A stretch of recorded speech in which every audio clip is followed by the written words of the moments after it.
Exterior work, interior work മുഴുവൻ furniture അടക്കം മുഴുവൻ കാര്യങ്ങളും വർക്കിൽ ഇൻക്ലൂഡ് ചെയ്തിരുന്നു. നമസ്കാരം, എൻ്റെ പേര് ഉണ്ണികൃഷ്ണൻ. ഞാനിവിടെ ബേയാട് ഭജനമഠം റോഡിലാണ് എൻ്റെ താമസം. നമ്മുടെ വീട് വെച്ചതിന് ശേഷം ആദ്യമായിട്ടാണ് പെയിൻറ് ചെയ്യുന്നത്. 9 വർഷം മുമ്പാണ് വീട് വെച്ചത്. അന്ന് പെയിൻറ് ചെയ്തതിന് ശേഷം പിന്നെ ഇതുവരെ ചെയ്തിട്ടുണ്ടായിരുന്നില്ല.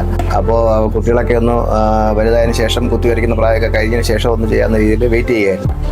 അപ്പോൾ എൻ്റെ അനിയൻ്റെ വീട് റീസെൻ്റ്ലി പെയിൻറ് ചെയ്തിരുന്നു. ജനൽ, കഥകൾ, അങ്ങനെയുള്ള കാര്യങ്ങളൊന്നും കവർ ചെയ്യാതെ. പിന്നെ പൊതുവെ എനിക്ക് ഒരു പെയിൻറ്റിങ്ങിന് കണ്ടിട്ടൊരു താല്പര്യം തോന്നിയില്ല. അപ്പോൾ അങ്ങനെയാണ് ഈ PUQ നമ്മൾ അടുത്ത വീട്ടിലെ ആൾ സജസ്റ്റ് ചെയ്തത്. അദ്ദേഹത്തിൻ്റെ ഒരു സുഹൃത്ത് വഴി അങ്ങനെ ബന്ധപ്പെട്ടതാണ്. അവർ വന്നു, എസ്റ്റിമേറ്റൊക്കെ തന്നു, പോയി. അപ്പോൾ ഒരു പുതിയ റൂമിൻ്റെ വർക്ക് നടക്കണുണ്ടായിരുന്നു. അപ്പോൾ ആ വർക്ക് കൂടെ ഫിനിഷ് ആയതിനു ശേഷം പെയിൻറ്റിങ് ചെയ്യാന്നുള്ള രീതിക്ക് വെയിറ്റ് ചെയ്ത് നിന്നു.